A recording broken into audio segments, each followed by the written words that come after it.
pour moi, bien entendre Dieu nous parler, c'est avoir atteint une maturité chrétienne. C'est ça, oui. Et j'ai peur que beaucoup de chrétiens ne soient pas réellement des chrétiens qui ont de la maturité. Un peu avec ce que tu disais, une forme d'autonomie où tu n'as pas besoin d'un prophète pour te parler tout le temps. Mais ils veulent quand même que Dieu leur parle. Ouais. Mais ils veulent pas faire ce qu'il faut pour devenir mature. Et du coup, ils courent après voilà. les prophéties. Voilà. Entendre la voix de Dieu est un sujet capital et indispensable, je dirais sine qua non, dans notre marche avec le Seigneur. La parole de Dieu nous révèle que les brebis entendent ma voix et ils me suivent. Alors il est impératif et important d'écouter, d'entendre sa voix afin de le suivre et vivre selon qu'il veut. Recevons plus de lumière dans cette vidéo au visionnage. Comment Dieu peut nous parler? Comment Dieu peut nous parler? Eh bien voilà, je te laisse commencer alors. Merci. Eh bien, d'abord, je dirais que l'idée normalement devrait apparaître comme évidente. Toute personne j'allais dire intelligente, relationnelle et pleine d'amour est évidemment portée à communiquer et à entrer en relation, etc. Donc l'idée de dire que Dieu parle, que Dieu s'adresse à ses enfants, enfin aux hommes, est finalement une évidence, même si dans la pratique ça l'est pas pour tout le monde, parce qu'il y a des tas de gens qui seraient très embarrassés avec ça, mais je pense que c'est une évidence. La première chose qu'on voit Dieu faire dans la Bible, c'est que Dieu dit, donc Dieu parle. Pourtant, curieusement, au moment même où il parle, l'homme n'existe encore pas, en tout cas, mais Dieu parle, et Dieu est relationnel. Donc déjà, je pense que être absolument certain que Dieu veut nous parler est déjà une base très sûre. Et que d'autre part, Dieu étant très intelligent et comme il connaît notre adresse à chacun, il saura bien laisser un message dans chaque boîte aux lettres, là où c'est nécessaire. Je pose cette première question comme ça pendant que tu parles, mais est-ce que Dieu peut parler à tout le monde? Ça veut dire, je m'explique, ceux qui l'ont accepté et ceux qui ne l'ont pas encore accepté. Est-ce que Dieu peut leur parler comme un dialogue? Bien sûr. Je veux dire, pas juste comme je suis là. Mais Dieu n'a pas besoin de la permission, pour s'adresser à quelqu'un. Donc il peut évidemment s'adresser à quelqu'un. Les gens, ils vont penser que tu fais de la lévitation. Voilà, bon. Non, mais c'est ta force psychique qui est tellement puissante, Jean-Marie. Tout va bien. Ouais, alors pendant que Jean-Marie est parti, parce que je le sens qu'il est parti, nous l'avons perdu. Mais vraiment, on a cru qu'il transplanait, tu vois, comme ça. Là, on venait dire, ça y est, la porte ouverte, ils sont mystiques maintenant, ils font des expériences bizarres. Non, je vous rassure, c'était rien de spirituel, là, c'était purement technique. Mais, papa, est-ce que quelqu'un qui n'a pas accepté le Seigneur, il peut être en dialogue avec Dieu? Je ne parle pas de Dieu qui peut lui parler en disant regarde-moi, je suis là. La Bible nous dit déjà, lorsqu'un malheureux crie, par exemple, l'Éternel l'entend. Ouais. Ce malheureux, il peut être malheureux sans connaître le Seigneur. Il crie, l'Éternel l'entend, et s'il l'entend, c'est qu'il l'écoute, et quand il l'écoute, il répond aussi. Non, au contraire, je crois que non seulement Dieu peut parler aux non-croyants, mais il aime à se manifester à ceux qui ne le connaissent pas, parce qu'il les aime. Et on a des exemples dans l'Écriture, où Dieu s'adresse à des hommes qui sont loin de lui. On voit dans l'Ancienne Alliance des rois, lorsque la main d'Éternel tout d'un coup se met à écrire sur un mur. C'est un peu effrayant. Le roi de l'époque, je ne pense pas qu'il le connaissait comme Daniel, mais... oui, ou Nebuchadnezzar, bien sûr. Des messages très précis, oui. Ouais. Alors, un texte de la Bible dit Dieu parle tantôt d'une manière, tantôt d'une autre. Ça veut dire quoi, du coup, ces manières? Oui, c'est justement ça. Je pense que beaucoup de gens sont très préoccupés par comment Dieu peut me parler. plutôt que, et à mon avis, c'est pas la bonne question qui devrait nous préoccuper, parce que puisque Dieu sait parler de toutes sortes de façons et qui sait comment nous atteindre, hein, bah, il saura le faire. Donc la vraie question, c'est pas comment est-ce que Dieu peut me parler, mais c'est plutôt est-ce que je suis, moi, dans mon cœur, dans les bonnes conditions pour l'écouter, pour l'entendre. Alors ça, c'est la question d'après. C'est celle que Joy fera. Ça t'embête, hein? Non, ça m'ennuie pas. Ça ne m'ennuie pas du tout. Mais moi, je crois Mais que... alors, je vais t'aider à réfléchir. Est-ce que Dieu peut nous parler quand Mais il se fait réfléchir quand même. Non, pardon, mais Dit-il avec ouais. beaucoup Parle d'humilité, lui-même. n'est-ce pas? mais c'est parce que Sans condescendance. Ça veut dire Vieil homme, je vais vous aider à réfléchir. pardon, réfléchis. c'est vraiment pas ce que je voulais dire. Je voulais dire, je vais t'aider à Réfléchis. cheminer dans cette réflexion. Est-ce que Dieu peut parler quand on tire les cartes? Est-ce que c'est Dieu qui nous parle? Mais Dieu peut D'accord. aussi parler. Dieu peut aussi parler à travers des moyens bizarres. On a un ou deux exemples même dans l'Ancien Testament où Dieu a utilisé des fois des moyens ésotériques, des moyens de divination, et il a conduit. C'est au temps de Jérémie, qui est un roi qui venait pour assiéger le peuple, a tiré au sort quel chemin doit prendre, et clairement il a dit que c'est Dieu qui lui a fait tirer au sort dans le sens qu'il voulait. Et c'était pas le Lourim et le Toumim, ça? Non, ça c'est le roi païen. Ah ouais. Mais Oui, même donc- Saül, au moment où il est avec la magicienne d'Endor, il y a quand même là, à ce moment-là, une manifestation. Alors, évidemment, Dieu n'encourage en rien, J'allais poser la question. Est-ce que en on pourrait rien avoir ce chemin-là, au contraire. Mais oui, parfois, il peut prendre à contre-pied celui qui, justement, va dans ce sens-là, comme Saül l'a été. Et il est évident que là, celle qui était chargée de ce genre de choses a été surprise. Elle a vécu quelque chose d'inhabituel. Mais je crois qu'il faut préciser que justement, Dieu nous décourage. Ouais, c'est ça. à aller, C'est pour ça que je posais la dans cette question. mais- manière. Oui. Dieu utilisait un âne pour parler. Je suis très flatté que tu me poses la question à moi. En me regardant. En te regardant dans le museau, dans les yeux, Mais moi, ce qui m'a toujours Mais, impressionné, c'est à travers les petits-enfants. Vous avez déjà lu les bouquins de ce qui s'est passé dans les Réveil dans les Cévennes, etc. Cévennes, Mais oui. Et depuis que j'ai des enfants, en fait, je me dis que ça devait faire vraiment peur.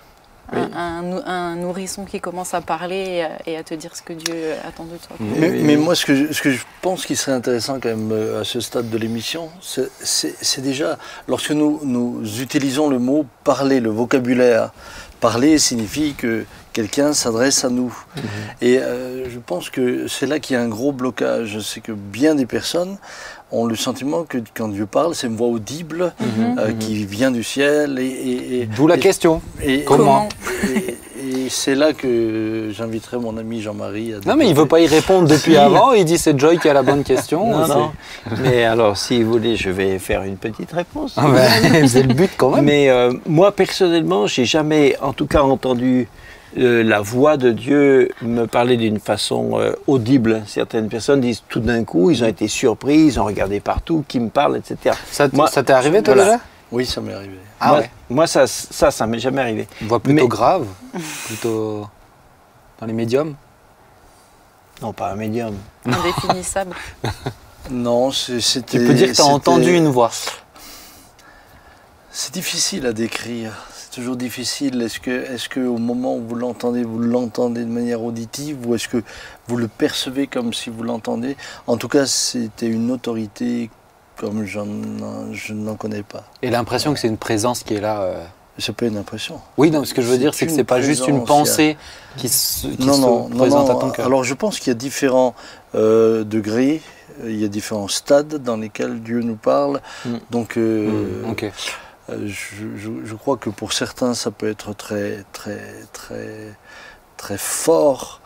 Là où Dieu peut parler, on le voit bien, hein, lorsque Élie est dans sa caverne, c'est pas une manifestation dans le tonnerre, c'est pas une manifestation dans le tremblement de terre, Un murmure. c'est un murmure doux et léger. Donc voilà, je Je crois que Dieu a différentes manières de nous parler. Donc il y a la voix audible. Mais pour moi, moi souvent, en tout cas souvent, plusieurs fois Dieu m'a parlé. Je savais que c'est Dieu qui me parlait, même si, comme ça me disait, c'était pas forcément, c'était pas à travers c'était pas comme un message comme un fax. Je recevais pas un fax, je recevais pas un texto.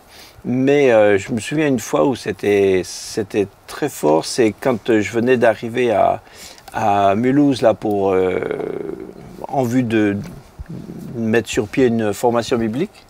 Et je tournais un petit peu, on fait quoi, on démarre quoi, quand, sous quelle forme, quelle structure, visant qui, enfin, etc.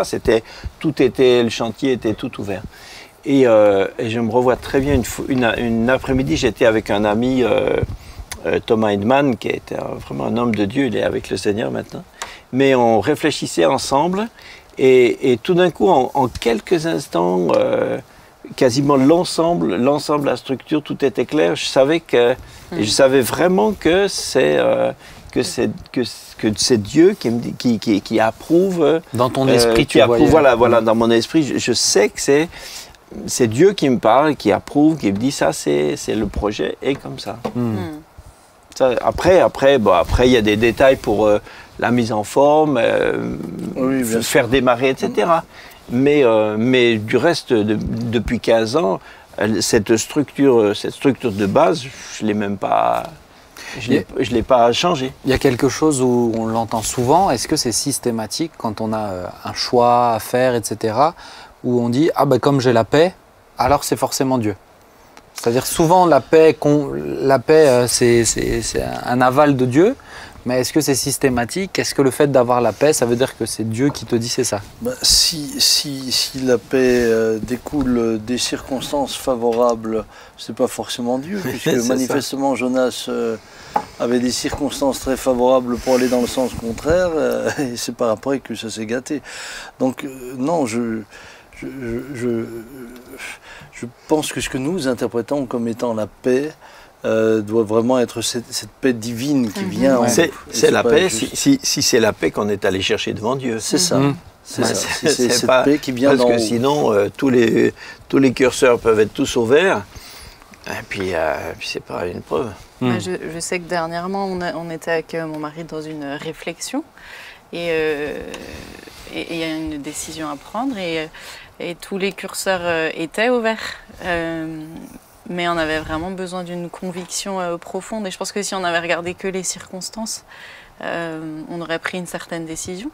Et pour qu'on parle aussi de cette façon que Dieu a de parler, mais vraiment par un verset biblique, il nous a convaincus que, en fait, non. Tout semble OK pour aller dans ce sens-là, mais c'est pas ça que moi je veux. Dieu parle au travers des versets bibliques, des révélations, tout à coup le verset saute aux yeux, ou une histoire. Moi c'est principalement comme ça en tout cas que, pour ma part, j'ai pas encore eu la grâce d'entendre sa voix audiblement. Ah lui? Non, très souvent la sienne, mais la voix de Dieu.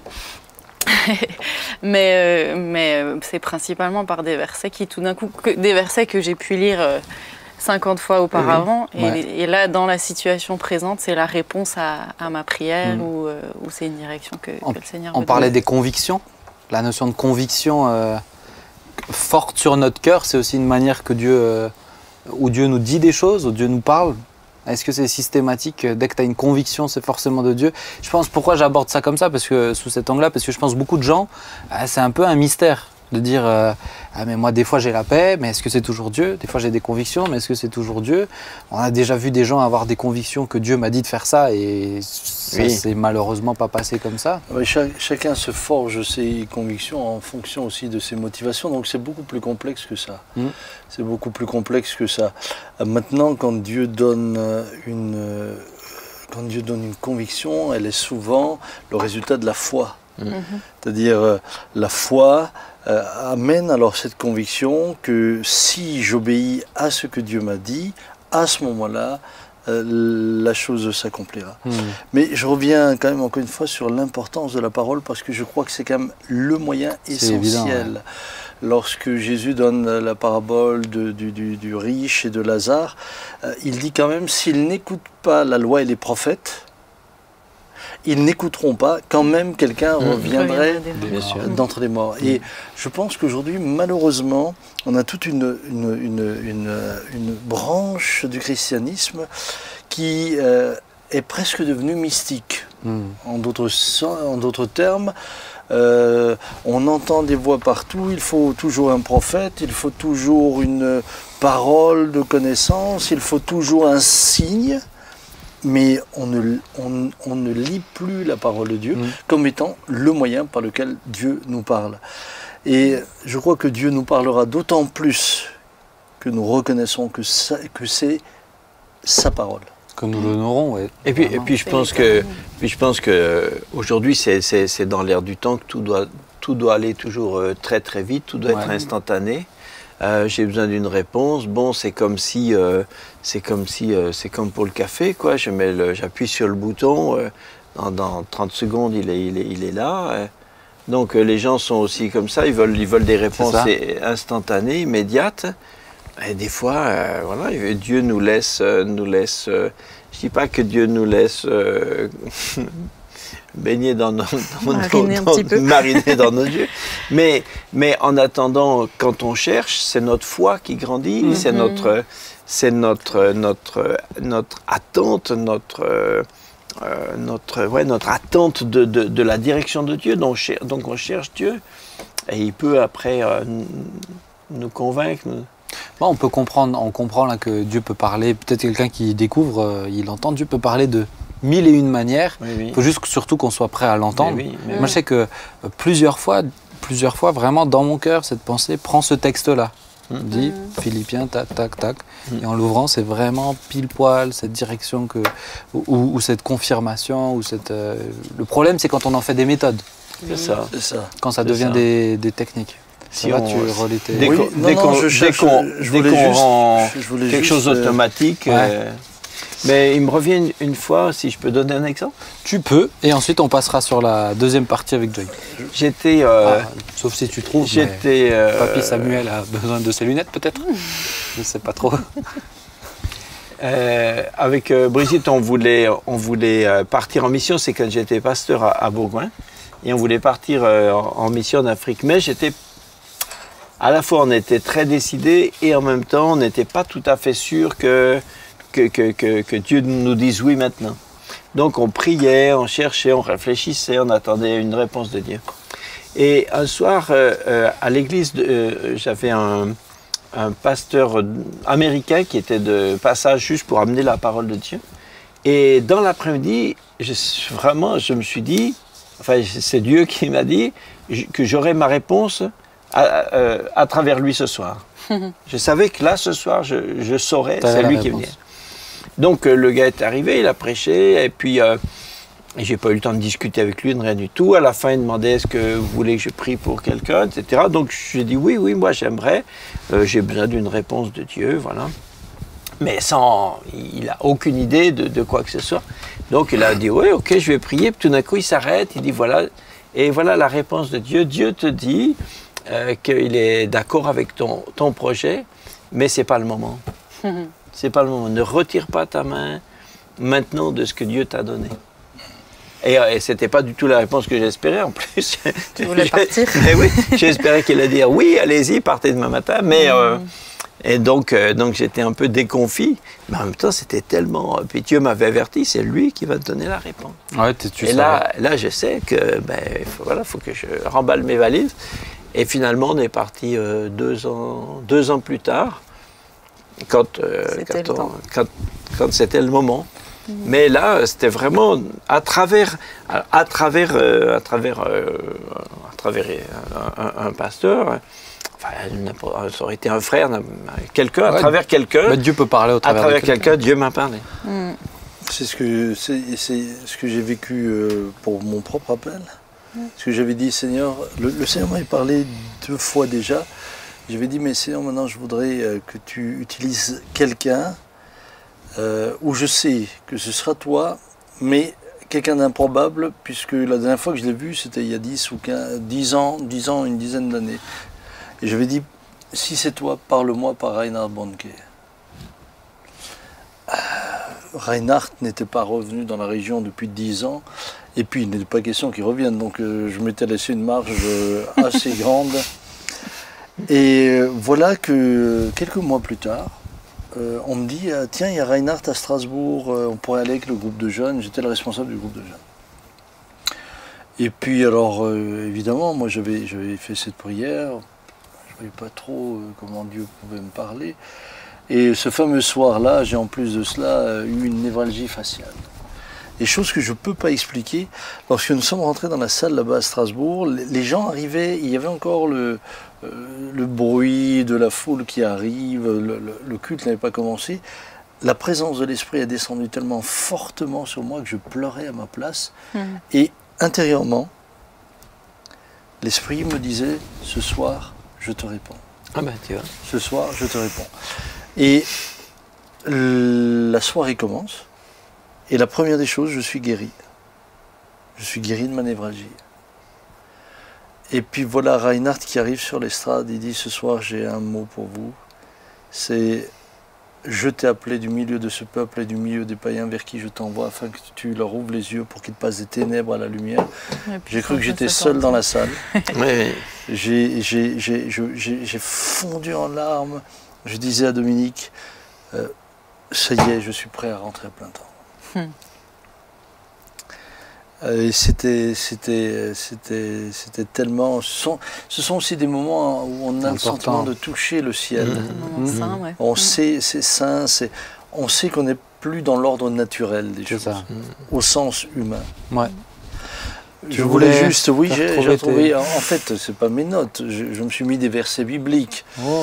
Et j'ai trouvé intéressant le texte de Job 33, je l'ai pris en version en français courant. Quand Dieu parle, il choisit tel moyen d'expression ou tel autre, mais on n'y fait pas attention. Il parle par un rêve, une vision nocturne, quand l'engourdissement s'abat sur les humains, quand ils sont endormis, allongés sur un lit, il leur apporte alors une révélation et les avertit définitivement. Il veut les détourner de leurs agissements. Il veut leur éviter de tomber dans l'orgueil. C'est ainsi qu'il préserve leur vie de la tombe, qu'il les fait échapper au couloir de la mort. Mais Dieu corrige aussi l'homme. Par la souffrance qui le jette sur un lit, la fièvre fait trembler ses membres sans arrêt, le voilà dégoûté de toute nourriture, sans aucun appétit pour son plat favori. Il est si amaigri qu'on ne voit plus ses chairs et devient bientôt un squelette vivant. Il n'est pas loin d'avoir mis un pied dans la tombe. Sa vie est au pouvoir des agents de la mort, mais il suffit d'un ange aux côtés de cet homme, un seul de ces 1000 intermédiaires de Dieu, pour lui faire savoir quel est le droit chemin. Et je pense que nous gagnerions beaucoup à être attentifs à ce que d'autres peuvent parfois nous dire, et qui parlent sans même eux-mêmes le savoir de la part de Dieu. Là, même dans le texte que tu dis, il te parle au travers de la souffrance. La maladie. La maladie. C'est pour cela que c'est important de se souvenir, et l'on y prend point garde. Combien de fois Dieu a-t-il parlé et on n'y a pas pris garde? Alors justement, parce que ça va venir tout à l'heure, c'est la fin, c'est la dernière question ça. Hein. Pourquoi Dieu ne nous parle pas? Est-ce que c'est tout le temps Dieu qui ne nous parle pas? Mais là, j'aimerais quand même avancer avec la question de Joy. Comment entendre davantage Dieu? Je crois que quand on veut entendre quelqu'un, il faut passer du temps avec la personne. Si j'ai envie de t'entendre, il faut que je vienne te voir et il faut que tu sois disponible aussi. Quand je t'appelle ou quand... Déjà que tu as un téléphone pour pouvoir m'appeler. Oui, bon, ça c'est autre chose. Tu as bien compris. Il faut qu'elle ait un téléphone pour qu'elle m'appelle aussi. Hein. Oui, bon. Donc je pense que pour entendre plus la voix de Dieu, il s'agit déjà de passer plus de temps avec lui. Et on a déjà parlé de sa parole, mais passer plus de temps dans sa parole, sans forcément chercher de réponse à quoi que ce soit, mais passer plus de temps dans sa parole pour le connaître. Et je pense que plus on le connaît et plus on discerne sa voix aussi. Plus la relation grandit, plus on est sensible à... De voir comment il a parlé à d'autres. Comment il a parlé. Qu'est-ce qui a fait qu'il a parlé à d'autres? Je pense doit nous sensibiliser aussi à nos situations, à nous. C'est ça ce que tu veux dire? comment il a parlé. Ah, dans la Bible, tu veux Ouais, dire? oui, dans la bien Bible, sûr, oui. Ouais. Et puis même, le fait de... plus tu la lis, plus tu as de chance, entre guillemets, que par un verset aussi, il va te parler. Comme je disais tout à l'heure, je sais que personnellement, c'est vraiment comme ça que la plupart du temps, il s'adresse à moi et c'est merveilleux. Et puis dans la prière, je pense que quand on arrive à mettre du temps à part pour nous-mêmes lui parler, il va avoir envie de nous répondre. Ouais. La prière, c'est pas juste un monologue, mais il nous répondra. Et, je me permets juste cette petite parenthèse parce que c'est vrai que sinon on va partir de la parole de Dieu. Mais c'est vrai que des fois, c'est pas automatique. Des fois, on peut prendre des messages venant de Dieu, mais moi j'ai eu l'impression d'avoir eu des confirmations dans ma vie qui étaient tirées de... Je ne rentrerai pas dans les détails de cette sombre histoire, mais Joy la connaît, oui. Mais où j'étais persuadé en disant « Ah ça c'est Dieu qui me le met devant les yeux », mais où c'est pas du tout ce qui s'est passé. Donc je pense que là aussi, des fois, je pense que certains le prennent comme quelque chose... Pour moi, le problème, c'est quand on le prend de façon mystique. Enfin, je sais pas si... Mais moi, ce que j'essayais de dire, c'était que même sans chercher une réponse ou sans chercher une direction dans notre vie, le fait de lire la parole de Dieu, de s'en nourrir, fait qu'on le connaît mieux et qu'on apprend aussi à mieux discerner sa voix. Puisque c'est sa parole, c'est ce qu'il dit, c'est ce qu'il est. Donc voilà, et puis en fait, en écoutant ta question, je me dis, pour mieux entendre quelque chose, il faut augmenter le son et enlever aussi toutes les distractions, tous les parasites. Et je pense que dans notre quotidien bien chargé à tous, réussir à faire silence en fait, pour mieux l'entendre, c'est parfois compliqué.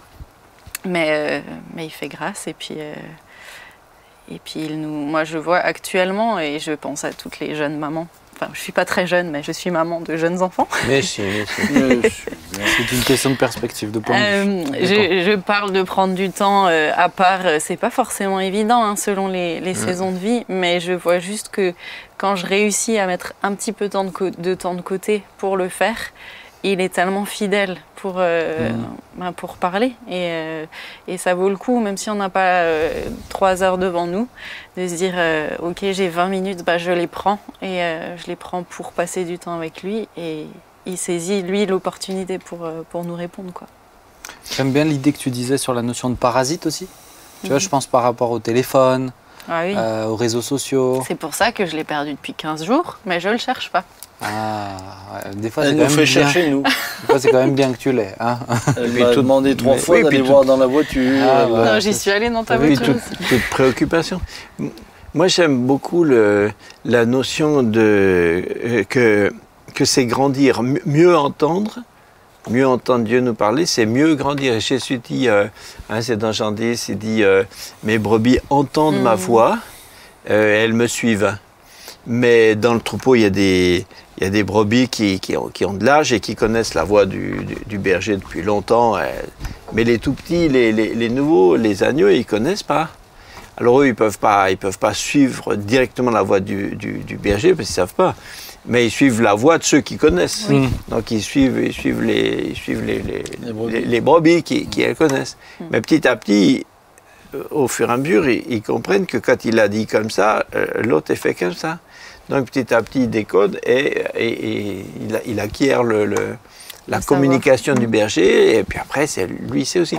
Mais voilà, je pense que pour moi, bien entendre Dieu nous parler, c'est avoir atteint une maturité chrétienne. C'est ça, oui. Et j'ai peur que beaucoup de chrétiens ne soient pas réellement des chrétiens qui ont de la maturité. Un peu avec ce que tu disais, une forme d'autonomie où tu n'as pas besoin d'un prophète pour te parler tout le temps. Mais ils veulent quand même que Dieu leur parle. Ouais. Mais ils veulent pas faire ce qu'il faut pour devenir mature. Et du coup, ils courent après les prophéties.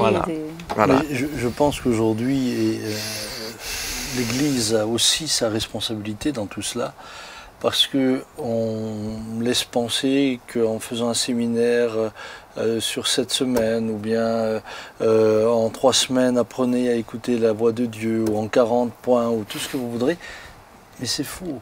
Moi, c'est une émission, moi. C'est faux. Moi, ce que je vois, c'est que lorsque je lis l'Écriture, c'est que les hommes à qui Dieu parlait régulièrement, C'était des hommes qui étaient des amis de Dieu, qui aimaient le fréquenter. Aujourd'hui, vous avez des chrétiens qui passent toute leur semaine à mettre Dieu au second, troisième, voire au quatrième plan. C'est leur loisir, c'est ceci, c'est cela. Et puis, paf, un problème, vite, Dieu parle-moi. Non, mais oubliez. C'est pas sérieux. Oubliez, c'est pas sérieux. C'est au contraire. Ça, c'est manquer de la crainte de l'Éternel. C'est celui qui aime le Seigneur, qui est en communion avec lui. Moi, je parle de mon profond et cher regretté papa. C'était un homme de Dieu, mais il entendait Dieu. Et je peux vous assurer, combien de fois, quand il me disait « le Seigneur m'a parlé », je savais, moi j'avais pris l'habitude de dire, si lui me le dit, c'est que ça vaut la peine. Mais c'était l'ami de Dieu. Et tous les jours, il était dans la communion avec le Seigneur. Et il n'y avait pas d'esbrouf, il n'y avait rien. C'était simplement l'homme de Dieu et l'ami de Dieu. Avec sa Bible toujours ouverte sur son bureau. Et il n'y a pas de raccourci. Mais je pense que tu vois, par rapport aux gens que tu disais, les chrétiens qui le mettent en troisième, quatrième plan, eux cherchent à entendre Dieu pour une problématique. Montre-moi ça et ça. Quand Dieu parle par rapport, tu cites grand-père ou d'autres hommes de Dieu, Dieu partage des choses. C'est pas juste un dialogue, tu me réponds à un besoin. Non. Ça, pour moi, c'est une relation qui n'est pas une relation d'amitié, qui n'est pas une vraie relation. C'est une relation intéressée. Et je pense que la vraie relation avec Dieu, c'est une relation, on peut dire, mais Dieu m'a partagé son cœur. Une partie de son cœur, m'a partagé un fardeau qu'il a, il m'a partagé, pas à propos de moi, pas à propos d'un besoin, juste il a échangé avec moi sur quelque chose qui lui est important. Je rejoins ce que cacherai-je à Abraham, cacherai-je. Waouh, quand moi je lis une phrase comme ça, cacherai-je à mon serviteur Abraham, je me dis, mais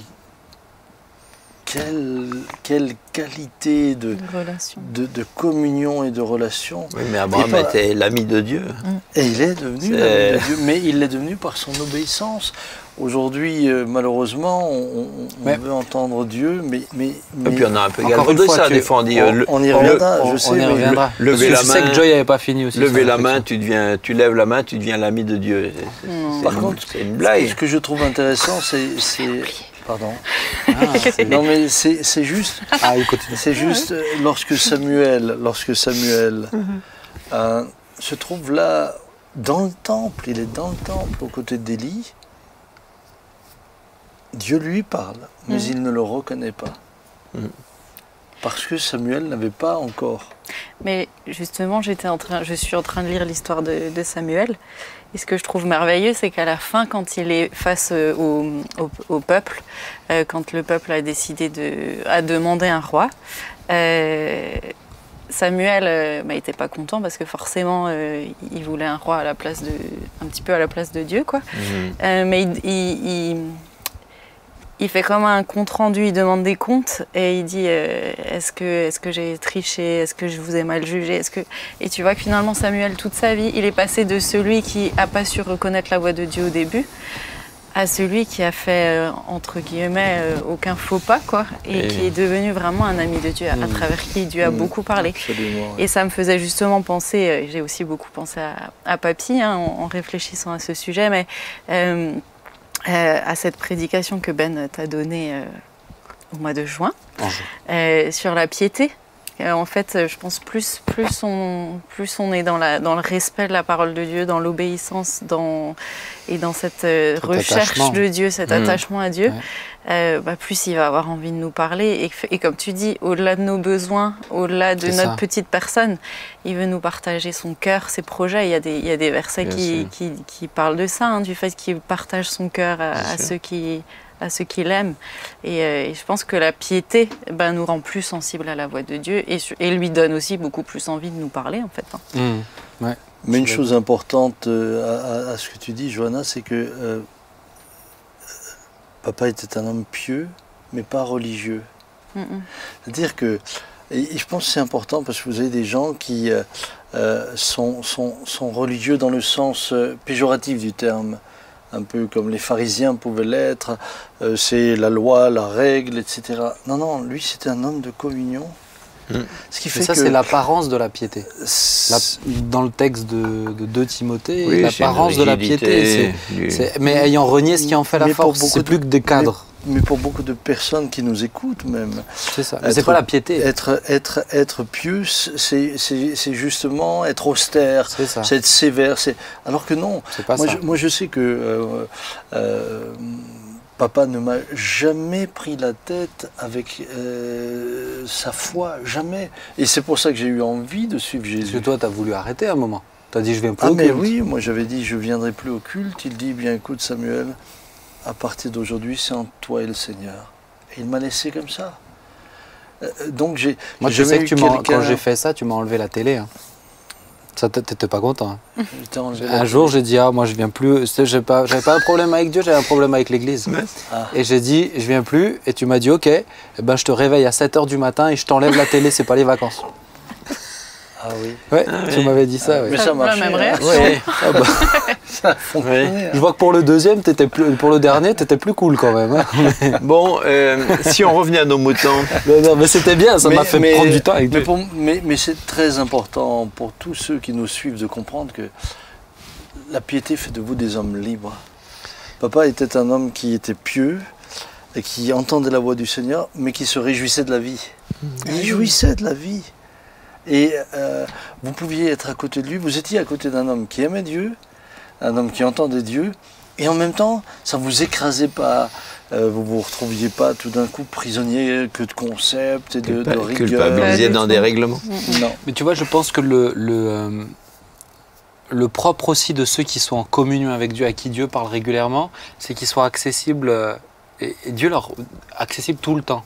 Tu vois, moi, c'était frappant, on parle de grand-père, mais il pouvait être en voiture, Dieu lui disait, va visiter telle personne.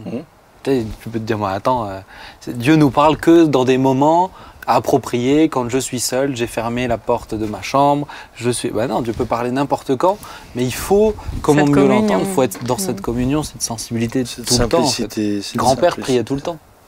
Grand-père, moi j'ai hérité de sa voiture, j'ai hérité de ses CD. Ces CD suisses-allemands d'anthologie que je ne jetterai jamais, mais c'est des trucs d'adoration, des trucs, je me rappelle tout le temps, il était en train de chanter, de prier en langue, et c'est ça qui prier fait en que... langue. ouais, Ça, pour cette communion, c'est ça. c'est une grâce. Hein.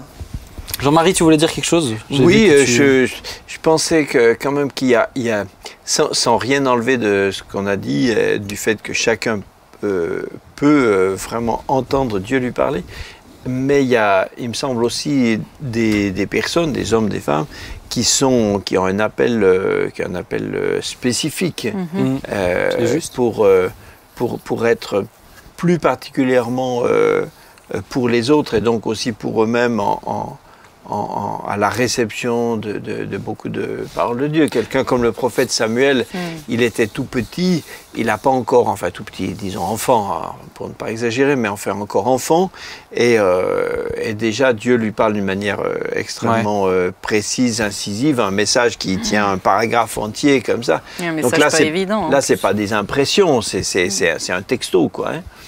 Et donc il y a quand même des fois des appels particuliers. tu es en train de dire que Dieu ne veut pas parler autant à tout le monde. Je pense qu'il y a des personnes dont l'identité, leur raison d'être, leur service, c'est d'être un porte-parole de Dieu. C'est le cas des prophètes. Donc, mais je crois que ça vaut quand même le coup de le redire aussi, parce que c'est pas... Par définition, si c'est certaines personnes, c'est pas tout le monde, et que ceux qui ne sont pas qui sont pas appelés à être spécialement la bouche de l'Éternel au milieu du peuple d'une façon pérenne, s'ils le font, s'ils le prennent ça comme un but à atteindre, alors ils peuvent être frustrés, parce que comme certains sont plus appelés je sais pas, au miraculeux ou à l'autorité dans le monde spirituel, etc. Donc tout le monde ne peut pas se faire le but de devenir Samuel ou Élie. Ça ne veut pas dire qu'il est moins aimé. Voilà, ni moins aimé, ni moins en communion avec Dieu, ni moins relationnel, etc. Mais tout le monde n'est pas appelé à entendre des textos de Dieu comme ça régulièrement. Mais est-ce que d'un autre côté, Dieu choisit pas des gens qui, eux, sont... Alors là, on parle de Samuel ou quand c'était Samuel, quand il était petit. Mais est-ce que des fois, d'un autre côté, Dieu choisit pas des gens qui se tiennent en fait à la brèche, qui sont là, il dit Seigneur, me voici, je veux être... tu vois, qui aiment cette relation avec Dieu. Parce que pour moi, Samuel aimait la relation avec Dieu. Et le moment où il y a parlé, mais il y a cet amour en fait de la relation. Mais tu peux pas séparer Samuel de son ministère de prophète. Bien sûr. Mais je pense que c'est pour ça que c'est pas le bon exemple là, tu vois. Mais tu as des gens que Dieu a choisi parce qu'ils étaient... très tôt, je veux dire. C'est ça. Tu n'as pas encore la démonstration d'une vie tout entière derrière lui, fidèle, etc. Et il est mort. C'est ça. C'est ça. Mais tu vois, les choix pas de Dieu... forcément dans la Bible, mais des hommes de Dieu qui ont commencé beaucoup plus tard, qui s'attendaient en fait, qui aimaient la relation avec Dieu. Pourquoi grand-père il a été utilisé? Bien sûr que Dieu avait un plan depuis tout temps, oui. mais en même temps il aimait cette relation avec Dieu. Alors on va avancer parce que le temps passe. Tu voulais dire quelque chose? Juste, oui, Dieu bavarde pas. Oui. Dieu parle, Dieu bavarde pas. Quand moi j'entends des personnes me dire tout le temps « Ah, Dieu m'a dit », alors il leur a dit tout et son contraire. J'ai juste envie de leur dire, arrêtez de mêler Dieu à vos affaires qui n'ont rien à voir avec lui. Dieu ne bavarde pas. Et puis la parole de Dieu est quand même précieuse. Et créatrice. Si Dieu a dit quelque chose, si Dieu a dit, alors ce qu'il a dit a un effet, il crée quelque chose. Il y a des gens qui entendent tout le temps Dieu leur parler et chez qui tous ces messages n'ont rien produit. Pour moi, c'est la preuve même que Dieu n'a rien dit. Parce que la parole de Dieu, elle produit quelque chose. Oui, puis plus grave à mon sens encore, c'est quand les gens vous disent qu'ils reçoivent des révélations, qui sont des révélations qui vont au-delà de ce que la parole a pu nous apporter jusqu'à aujourd'hui. Et là, j'ai envie de dire, mais vous avez affaire à des gourous, vous avez affaire à des gens qui sont en dehors de l'écriture, puisque tout ce dont nous avons besoin, nous l'avons dans le cadre de l'écriture. Et c'est important de bien discerner. Et puis, c'est aussi important pour les bien-aimés qui écoutent de leur rappeler que, attendez, tout n'est pas parole d'évangile. C'est pas parce que quelqu'un vient vous dire Dieu m'a dit que vous devez prendre ce qu'il vous dit. La Bible nous dit éprouver toute chose. Parce qu'on n'est plus comme du temps des prophètes non plus, où on a le privilège d'être en communion et demander aussi à Dieu. Et même du temps des prophètes, il y avait aussi des faux prophètes. Il y avait des faux prophètes. Il y avait des menteurs, il y avait des manipulateurs. Quand vous regardez l'histoire de Néhémie ou de Esdras, comment on a voulu les manipuler, des prophètes qui s'étaient fait acheter par les ennemis. Non, la nature humaine étant ce qu'elle est, elle n'a pas changé depuis le début. On va, parce que le temps passe, ça fait déjà 45 minutes qu'on parle. Tu vois, c'est intéressant. Mais la dernière partie me semble très intéressante aussi. Pourquoi Dieu ne nous parle pas? Alors je l'ai volontairement orienté comme ça, parce que je pense que des fois Dieu se tait. Mais je pense que des fois, c'est nous qui ne l'entendons pas, justement parce qu'on n'est pas prêt, etc. Alors papa, pourquoi Dieu ne nous parle pas? Je te laisse donner la réponse à tous ceux qui nous écoutent. Alors moi, j'aimerais déjà juste citer un texte qu'on connaît tous, c'est Ésaïe 59, où il dit « Non, la main de l'Éternel n'est pas trop courte pour sauver, ni son oreille trop dure pour entendre, mais ce sont vos crimes qui mettent une séparation entre vous et votre Dieu, ce sont vos péchés qui vous cachent sa face et l'empêchent de vous écouter, car vos mains sont souillées de sang et vos doigts de crime, vos lèvres profèrent le mensonge, votre langue fait entendre l'iniquité. Nul ne se plaint avec justice, nul ne plaide avec droiture. Ils s'appuient sur des choses vaines et disent des faussetés, ils conçoivent le mal et enfantent le crime, ils coupent des œufs de basilic et ils tissent des toiles d'araignée. Celui qui mange de leurs œufs meurt, et si l'on en brise un, il sort une vipère. Leurs toiles ne servent point à faire un vêtement, ils ne peuvent se couvrir de leurs ouvrages. Leurs œuvres sont des œuvres d'iniquité et les actes de violence sont dans leurs mains. Leurs pieds courent au mal, ils ont hâte de répandre le sang innocent, etc. C'est pourquoi l'arrêt de délivrance est loin de nous et le salut ne nous atteint pas. Nous attendons la lumière, voici les ténèbres, la clarté, nous marchons dans l'obscurité. Malheureusement, Dieu très souvent ne nous parle plus parce que nous avons finalement péché contre lui et nous avons fermé nous-mêmes la voie d'accès par laquelle il nous parle.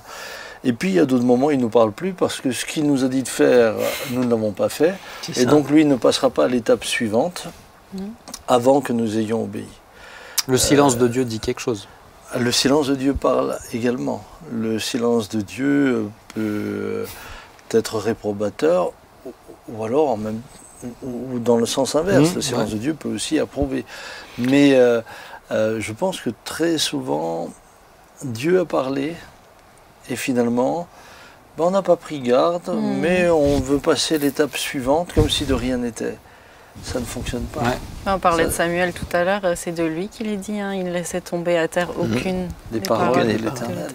Et ça, je pense que c'est essentiel. Tu vois, parce que tout à l'heure on parlait de Samuel, mais on parlait de grand-père aussi, quand on a retrouvé les carnets où il notait plein de choses que Dieu a dit. Moi, ce qui m'a frappé, c'est que c'est pas juste ce que Dieu lui a dit à lui, mais c'est ce que Dieu a dit à ses proches, à toi, quand il t'avait parlé dans la Bible, etc. Et il le notait. Et moi, quand j'ai vu ça, je me disais, mais d'autant plus Dieu a envie de parler à quelqu'un qui honore pleinement. Si. Et si on s'arrêtait juste un instant sur toutes les fois où Dieu a parlé, mais des choses qui nous semblent presque normales, acquises, on réaliserait d'autant plus, en fait, quelle grâce. Et des fois, je crois que Dieu ne parle pas, justement parce qu'il l'a déjà dit. Ouais. Et exiger de Dieu De se répéter. qui se répète, c'est quand même, c'est pas respectueux. Est-ce qu'on peut pas lui demander une confirmation alors? Oui, mais quand c'est très clair, je me souviens d'une fois un jeune homme qui me disait on parlait du baptême, il était vraiment réellement né de nouveau, il voulait vraiment marcher avec le Seigneur, mais je ne sais pas pourquoi, il rechignait à passer par les eaux du baptême. Et il me dit, mais si Dieu m'en parle personnellement, je le ferai.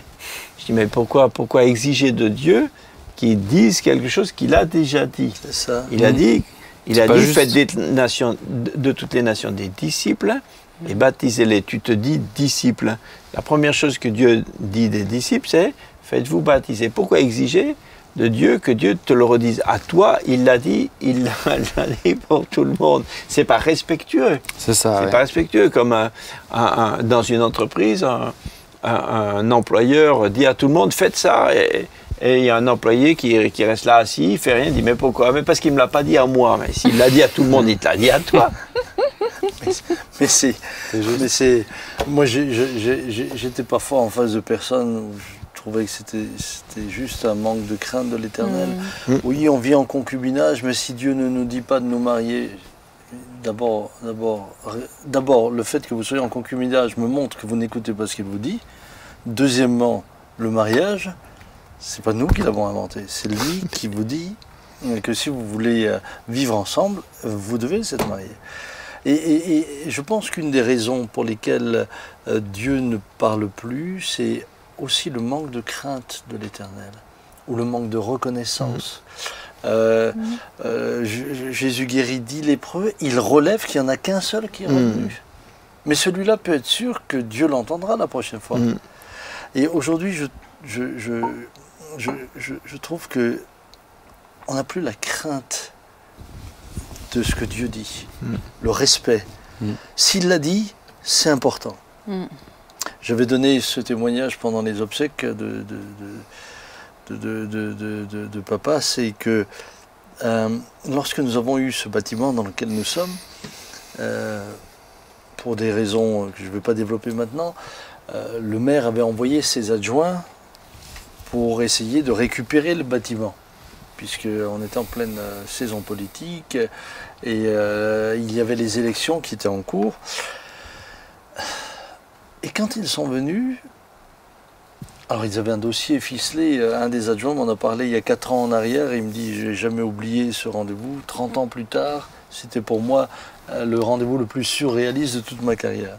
Puisque votre père nous a gentiment reçus, il nous a dit qu'il nous comprenait, donc jusque-là tout allait bien. Mais il dit, le problème c'est que c'est Jésus qui m'a donné ce lieu. Donc si vous voulez, on peut prier pour savoir ce que lui il veut. Mais sans que lui il donne une direction, moi je ferai rien. Je le garde. Les 2 adjoints sont sortis là et sont allés voir le maire en disant les voies du Seigneur sont impénétrables. Mais il avait honoré Dieu. À partir de ce moment-là, Dieu va te reparler. Bien sûr. Mais si tu négliges ce que Dieu dit, si tu laisses tomber les paroles de l'Éternel à terre, Ne t'attends pas à ce qu'il te Maintenant, reparle. tu vois, je me dis, il y a des gens qui écoutent cette émission et qui disent, bon, ben, moi, c'est pas du tout mon cas. Dieu m'a pas donné quelque chose, il m'a pas montré clairement. C'est plus, je suis dans une situation où je dois choisir entre aller à gauche ou à droite et j'attends que Dieu me parle clairement et Dieu ne parle pas. Et c'est ce que Ou tu je veux disais. m'engager avec une personne, je veux savoir si c'est vraiment la personne pour moi et Dieu ne me parle pas. Mais parce que Jean-Marie, tout à l'heure, tu disais ça, des fois, il nous laisse quand même aussi un peu attendre, quoi. J'ai l'impression d'avoir vécu des saisons comme ça dans ma vie, où la période d'attente était quand même longue. Et je pense qu'au final, il avait un but derrière cette attente, de transformer nos cœurs et nous faire patienter aussi. Mais je pense que des gens aussi, je pense que Dieu n'a pas systématiquement besoin de parler pour qu'on fasse les choses. Selon ce que c'est, oui. Ouais, par exemple, moi je vais souvent dire aux gens qui attendent je dois aller à droite ou à gauche, je dis ok, est-ce que tu demandes à Dieu? Oui, d'accord. Est-ce que tu es prêt à faire ce qu'il te dit? Parce que ça pour moi c'est une question importante, parce que souvent ils veulent l'entendre, du cœur. mais ils veulent pas. Du cœur qui est Donc, bien plus. Quand je m'assure que c'est le cas, je dis essentiel. ok, donc considère maintenant que tu fais ta part, tu continues de prier, mais Dieu il est au courant de ta deadline. Il est au courant que ton entreprise elle a demandé que tu dises le 30 juin que tu fasses ça ou ça. Donc s'il ne t'a pas parlé avant, choisis, mais avec la foi de dire Seigneur, moi je marche et je sais que c'est toi qui influences mon choix aussi, parce que j'ai fait ma part. J'ai fait tout ce qu'il fallait. Ou alors Dieu te réveillera la nuit, ou alors tu auras. Mais des fois, c'est juste en regardant derrière soi qu'on se dit mais mince, Dieu a vraiment conduit. Et je pense que des fois, le piège, c'est de vouloir attendre de Dieu une direction claire, évidente. Quand on pense à Abraham, où Dieu lui dit va dans le pays que je te montrerai, c'est pas super. On sait juste qu'il doit aller en fait. La seule information concrète pour aujourd'hui, c'est d'aller. Mais on ne sait pas où, ni à gauche, ni à droite. Mais on sait que s'il marche quelque part, c'est Dieu qui l'aura conduit. Et puis certains demandent parfois que Dieu leur parle alors que leur choix d'emblée s'oppose déjà à ce qu'il dit dans sa parole. Je veux me marier avec une femme qui est absolument pas croyante, et je demande à Dieu de me parler. Une confirmation. Il va rien vous confirmer du tout, il va rien vous parler du tout. Il vous dit déjà dans l'Écriture que vous prenez une décision qui n'est pas juste. Et aujourd'hui, on est dans cette volonté de vouloir forcer Dieu à dire ce qu'on Dieu veut. à dire ce qu'il n'a pas dit. Mais c'est ça qui est intéressant pour moi. Pourquoi Dieu ne parle pas? C'est parce qu'on veut d'un Dieu qui nous dise ce qu'on a envie d'entendre. Et puis, ce qu'on a envie. Et puis encore une fois, je pense que c'est entendre Dieu parler pour certains, c'est faire vite. Ça évite de chercher, de prier, de sonder son cœur, la parole, etc. C'est comme ceux qui veulent se marier et qui, au lieu de réfléchir, voilà, il faudrait que tout d'un coup une parole leur montre, tac, voilà, c'est mademoiselle machin, comme si on avait tiré un numéro dans un grand bac et puis hop, c'est ça. Alors qu'il y a aussi des choses qui sont redevables de la sagesse. Si quelqu'un manque de sagesse, c'est pas dit qu'il cherche à recevoir une prophétie. C'est dit si quelqu'un manque de sagesse, qu'il demande de la sagesse. Donc, et puis il y a des moments où Dieu n'a pas besoin de parler. Je veux dire, le bon sens. Dieu utilise aussi le bon sens. Je me souviens d'une histoire avec mon frère il y avait une voiture qui était rentrée dans un poteau. Depuis avant, je me dis mais il a des grands pieds. En fait, il a enlevé ses chaussures. Bah, toi aussi. Oui. La voiture est tordue un poteau. Bon, il a fait venir un frère qui était habitué à redresser ça. Il lui a expliqué s'il pouvait redresser le poteau. Et à la fin, le frère lui dit je vais prier pour voir si le Seigneur veut vraiment que je le fasse. Mon frère grimpait les murs. C'est-à-dire, est-ce que le Seigneur te dit, est-ce que le Seigneur dit à ta femme chaque jour s'il faut qu'elle te fasse la cuisine? Je vais voir s'il faut que je fasse la cuisine. Mais vous voyez, on en arrive parfois à des extrêmes. Regardez. Mais ça, c'est déshonorer. Pour moi, c'est déshonorer même la parole de Dieu. Non, mais même. C'est pas équilibré, quoi. Est-ce que David est entré en jeûne et en prière pour savoir s'il devait aller contre Goliath? Non. À aucun moment. Goliath insulte l'Éternel. David est concerné par le fait que son Dieu est insulté et il monte au combat. Ou Moïse, quand Dieu lui dit, au travers de son beau-père, de choisir des chefs de 10, de 100, de 1000, mais Dieu lui donne le cadre, mais il lui dit on voit pas Moïse prier pour chaque personne en disant est-ce que c'est la bonne personne, est-ce que c'est... Oui, il les a examinés avec des critères. C'est ça. Et c'est pour cela qu'aujourd'hui, parfois, on est dans des extrêmes. Moi, je connais des personnes qui me disent, mais elles ont passé leur vie chrétienne à attendre que Dieu leur dise ce qu'ils doivent faire pour le Seigneur. Ben, elles mourront, elles n'auront rien fait. Alors que l'évidence, déjà, de ce qu'il y a à faire nous montre que commence par là. C'est Bill Wilson, le travail dans les quartiers de New York, on en avait discuté il n'y a pas longtemps, où une journaliste lui demandait mais comment vous avez su que Dieu vous demandait de faire ça? Il a regardé, il dit j'ai jamais su. J'ai juste vu des enfants qui étaient mal dans la rue. Mais c'est ça. Je suis allé les aider. Oui. Mais c'est ça. Quand je me rappelle Albert Burkhardt, qui était le fondateur des missions dans lesquelles on avait travaillé, alors lui, il aurait envoyé tout le monde en mission, quoi. Et à chaque personne, il disait, mais faut y aller, faut y aller. Alors des fois, des gens lui disaient, mais vous savez, j'ai pas entendu Dieu me parler, j'ai pas entendu l'appel, je suis allé. Il dit, mais vous avez entendu un appel qui vous disait de rester? Alors, c'est juste. donc Grand-père, il l'a entendu celui-là. Ah ouais, donc c'était embêtant. Ah ouais. Ah bah ouais, c'est évident. Mais j'ai pas appel pour partir. Vous avez un appel pour rester? Mais bon, c'est vrai que très souvent on se retrouve avec des personnes qui ont des phrases, quand tu le fais comme Albert Burkhardt, elles se rendent compte que ça n'a pas de sens. Ouais. Ça n'a pas de sens.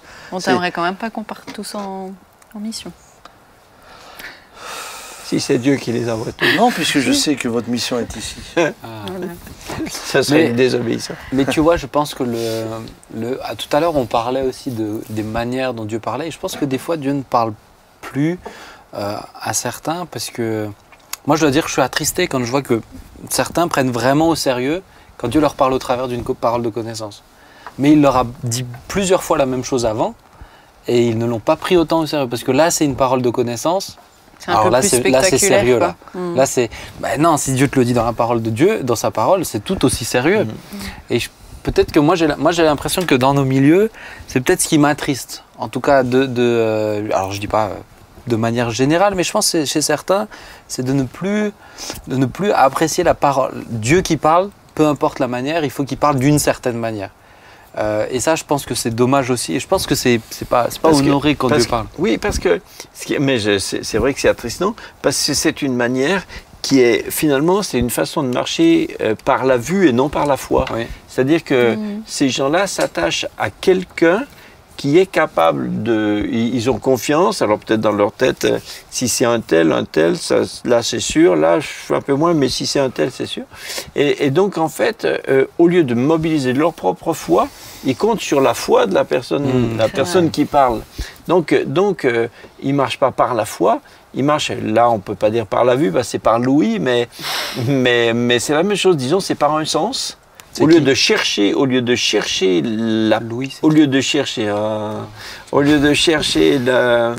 vraiment la conduite, une vie spirituelle et la foi, il compte sur la foi de quelqu'un d'autre. Ouais. Donc Peut-être juste 2 secondes, parce que c'est aussi parfois un sujet qui est difficile à traiter. C'est que vous avez des personnes qui, elles, ont le sentiment que Dieu leur parle, mais au travers de tous les textes qui condamnent dans l'Écriture. Elles se sentent culpabilisées. Et elles sont tout le temps, elles ont l'assurance de ne pas être sauvées, elles ont l'assurance de ceci, elles ont et constamment tout ce qui les condamne, finalement, elles le prennent. Pour eux. C'est pour eux. Alors que ça traduit plutôt un état d'esprit et un état d'âme dans lequel elles se trouvent, qui les amène à finalement ne plus que prendre ce qui est négatif et ce qui détruit. Et je pense que là aussi, il faut faire extrêmement attention. Ouais. Je sais que, je rebondis, mais je sais que j'avais cette tendance étant plus jeune. Et c'est ce verset qui dit que c'est l'ennemi qui est l'accusateur de nos âmes, qui m'a vraiment aidée en tout cas à faire un switch dans ma tête et de me dire la parole de Dieu elle est là pour m'édifier, pour me guider, pour me ramener aussi sur le droit chemin, mais c'est pas systématiquement que Dieu va m'accuser quoi. C'est l'ennemi. Et tu vois, même si pour pousser un peu plus chez certains, on parle de troubles psy. Des fois, moi je dis souvent, enfin non, je dis pas souvent, dans certains cas, lire la Bible tout seul, ça peut être dangereux. Parce que selon ce que il y a eu des cas, par exemple, de gens qui, en lisant le texte, mais qui étaient malades, hein, bah, si ton œil est pour toi une occasion de chute, arrache-le. Et qu'ils l'ont fait parce qu'ils ont dit ah bah, Dieu est en train de me dire ça. Tu vois ce que je veux dire? C'est que je pense que dans certains cas, ça peut être. Ouais. Ah ouais, mais c'est ce que je disais avant en fait. C'est que tu peux prendre les textes. Le texte biblique n'est pas forcément. C'est pas juste le texte biblique, c'est le fait qu'à un moment donné, parce que tu es en communion avec Dieu, tu sais que c'est Dieu qui te le dit. Mais si c'est juste une question d'état d'âme, c'est parce que tu vas pas bien, tu vois que le négatif. Alors je pense que c'est intéressant de dire, mais viens, de demander à son groupe de maison, de dire, mais vous pouvez lire la Bible avec moi? Voir comment eux, ils liraient les textes que toi tu lis, tu vois. Je pense que c'est intéressant aussi comme ça, parce que Dieu peut nous encourager, au travers même de l'analyse, au travers de... Je me rappelle, on était au Sénégal il y a quelques temps, et tu voulais nous partager une petite exhortation sur ta lecture du matin, et on était avec Jock, et Jock a partagé une pensée, et mais elle nous a fait du bien. Hein. Ah ouais. Sur le même texte? Ouais. Et il était juste en train de... Mais d'une profondeur où tu sentais que ouais, Dieu qui nous parlait, qui nous faisait du bien. Rien que ça, je pense que Dieu peut utiliser aussi des moments comme ça. Les amis, le temps est passé parce que ça fait 1h02 qu'on discute. Oh, 2. Mais on ne discute pas. Hein. Bah, c'est pas juste des bavardages. Ah, mais j'ai pas dit que c'est du bavardage. Mais je trouve que c'est intéressant de pouvoir s'édifier comme ça sur des sujets. Bon, on aurait plein d'autres choses à dire. Hein. Bien sûr, alors ça, la liste c'est encore longue de points. Mais ça me semblait intéressant de pouvoir faire ce thème-là parce que dans l'année, on va faire aussi sur les dons et le fruit de l'esprit. Et je trouvais intéressant de commencer par être sensible à Dieu. On a parlé de piété, on a parlé de crainte de Dieu, on a parlé aussi d'honorer, d'intimité. C'est ça. Donc voilà. Merci à vous. Ce que je vous propose, c'est qu'on prie. C'est une bonne proposition. On est ravis. Joy, tu sais quoi, tu vas prier et puis ensuite on va se dire au revoir. Bah, Seigneur, merci pour ta présence au milieu de nous. Merci pour ta parole. Merci parce que oui, tu prends plaisir à nous parler. Je veux vraiment te remercier pour ce privilège de pouvoir entendre ta voix. Et nous te prions que cette émission puisse, qu'à travers cette émission, Seigneur, tu puisses parler à plusieurs et en encourager plusieurs, Père. Merci Seigneur. Merci pour chacun d'entre nous autour de cette table, pour tous les techniciens que nous voulons aussi bénir. Et voilà, merci pour ta grâce et ta présence au milieu de nous, Jésus. Amen. Amen.